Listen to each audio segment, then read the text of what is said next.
Hey guys, Aaron Dorr here with Washington Gun Rights. If you're a gun owner in House District number 42, take a moment to watch this brief video as we compare Representative Joe Timmons versus his challenger, Kamal Bhachu, when it comes to your right to keep and bear arms. Guys, everyone knows it's been a very tough time here in Washington State over the last couple of years in the fight to preserve our Second Amendment freedoms. Jay Inslee and the radical commies in Olympia passed one of the nation's worst so-called assault weapons bans in history, and the fight to overturn that in federal court is ongoing. And I believe that we will eventually be successful in doing that. But in the meantime, we cannot rest on our laurels, because in the meantime, the radical leftists in Olympia have an agenda, a to-do list when it comes to gun control that would make things much, much worse in our state. So now, at election time, it's critical that gun owners in swing seats like this stand up, get the facts, get loud, and send a message that we still stand for freedom here in Washington State. In this video, guys, I cannot tell you who to vote for. What we can do here at Washington Gun Rights is give you guys the information you have to make a more informed decision about this position 2 race. So in this case, we're going to begin with the challenger, Kamal Bhachu. And before I do that, a very brief programming note. In most states in this country right now, if a gun rights organization like Washington Gun Rights does a digital video like this, we can boost it, we can promote it in the district to make sure every gun owner has the facts on the 2 candidates. Thanks to the communist laws in Washington State when it comes to the First Amendment, we cannot do that here. So whether you're watching this on Facebook, X, or on YouTube, do me a favor, tag your friends in the comment section or take the link and give it to them directly so every gun owner has the facts. Back to the video. So Kamal Bhachu is a challenger in this race. He has not held office before. If you skim his social media or his website, it's pretty obvious. This guy stands against the leftist agenda in Olympia, and that certainly, we believe, would include all the gun control bills that Joe Timmons has voted on. As a non-office holder, not a lot of information on Kamal, but again, a very heavy social media presence and a website. Check him out for more information. But as much as we don't know about Kamal, we know everything, frankly, about Joe Timmons when it comes to his hatred of gun owners and the Second Amendment. Joe has only been in office for 2 years, but his record of attacking your gun rights is so exhaustive, he has the personal endorsement of Jay Inslee and Bob Ferguson and every gun control organization here in Washington State. That should speak a lot. There's lots of anti-gunners who hate the Second Amendment, vote for gun control, but they don't usually get the personal endorsement of the 2 guys who've been leading this charge here for the last couple of years, Inslee and Ferguson. Now, I'm going to break down for you 4 or 5 of the votes that he has cast on existing gun control laws, but as important as that is what is coming next. As I mentioned, if Bob Ferguson becomes the governor, their to-do list on gun control is absolutely horrific, and you have to hear about that. But very quickly, Joe Timmons was a yes on the Inslee ban on AR-15s. This banned ARs, it banned 60 other firearms, it even banned the parts kits necessary to keep our existing rifles in circulation. Everyone knows why this ban happened. It wasn't about stopping criminals. Criminals are running wild, and they're even more out of control now than they were prior to Inslee signing this law. This is about trying to disarm political opponents. This is the favorite tactic of tyrants throughout history, all the way back to the 1700s when the King of England tried to disarm the American colonists. That's what this is about, not about deer hunting. It's not even about self-defense. It's about trying to disarm political opponents, and Joe Timmons is a believer in that mantra. Number 2, Joe Timmons was a yes vote on the magazine limit ban, because this is what has to happen, right? Violent crime, running wild, murderers, robbers, rapists, thieves everywhere. Our cities are very quickly becoming like no man's land in many portions of them. And so in that context, the smart move is to limit what you can do, what I can do to defend our families. It's absolutely insultingly arrogant. That's the vote that Joe Timmons cast to make it harder for you and I to defend ourselves by limiting how much ammo we can have in our magazines. Crazy. Number 3, Joe Timmons was a yes vote on this year's open carry ban. Supreme Court has held numerous times now in gun cases that the government has the right to restrict firearms in sensitive places. This traditionally has referred to courts, jails, things that everyone knows you would not normally see somebody carrying a firearm in. What Inslee has done, and Gavin Newsom, and J.B. Pritzker in Illinois, and Kathy Hochul in New York, all these other commies, is to say, oh, we're just going to declare big portions of our state a sensitive location. And then we can declare guns off limits.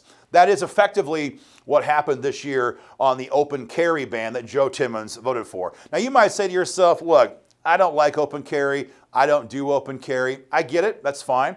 It's not for all people. But again, here's the issue. They're not stopping violent criminals. They're not putting bad guys in prison. They're not stopping the issues that are leading to these guys on the streets like blue city prosecutors who won't do their job. Their only solution is to punish you and me, law-abiding citizens. That's what Joe Timmons has been doing. Number 4. This happened this year, a new law that requires all gun sales to be recorded on a video system. Now, it wasn't just any video system. This law dictates all the way down to how many frames per second the video equipment needs to use to be in compliance with this law. The goal here is very simple. Everyone knows that criminals don't buy their guns in a gun store. Everyone knows that criminals get them on the street or from their other criminal buddies. They steal them, they kick in someone's front door and grab their guns. This law will not stop criminals. This law was designed for one purpose: to run mom and pop gun stores out of business because they cannot afford to spend the money to buy these systems. And by doing so, it limits the places where you and I can buy firearms. That was the goal. No one's even trying to hide that, frankly, and Joe Timmons was a yes vote. Number 5, increased penalties or new penalties on you, not criminals, on you, if someone breaks into your home and steals your firearms. What does that mean? Well, you're out of town with your family. You come home from a trip, usually at night, late at night. Your back door's been kicked in. It's hanging there wide open, and you have to then deal with a lot of stuff really fast. Number 1, is my home secure? Is there a bad guy or multiple bad guys in my home right now? Number 2, you have to reinsure your home is secure. So like get the front door replaced or the door frame replaced, or even if that means getting plywood and using a screw gun to secure your home while you go to a hotel. Getting your house secure is number 2. You got to call the insurance guy. And in all of this stuff, Joe Timmons wanted to make sure that if you did not call the police quickly enough, you'd be facing criminal charges because you did not jump to his tune fast enough. Now, are most people going to call the cops when that happens? Yeah, absolutely. But the idea of doubling down on you and me, on law-abiding citizens, is absolutely tyrannically absurd and stupid, and that's what Joe Timmons did with this law just this year. But as important as all of this is to remember, as I mentioned, what's most important is what is coming next. What would Joe Timmons likely vote on based on his previous votes in just the last couple of years? Number 1, the big one, is ammo registration. They want to register every round of ammo that we buy. This is law right now in California. It's law right now in New York. It's pending right now in Illinois. And it's coming here in January, an attempt to register every round of ammo that we buy in a central database. And just remember, in case you're wondering about this, just consider the context here. We have at least 10 million foreign nationals walking all across our country because Joe Biden and Kamala Harris let them in. We frankly have no idea who they are, what they've done, their background, nothing. We're not tracking them that they want to track us. What we do know is just a couple of weeks ago, the DHS released their own internal report that shows that hundreds of thousands of these people have been convicted in our country of crimes. On that list is the non-detained docket, and it has tens of thousands of criminals committed of violent felony crimes, including rape and homicide, on the non-detained docket, which means they're not in jail and they're pending deportation. But meantime, they're walking free amongst all of us.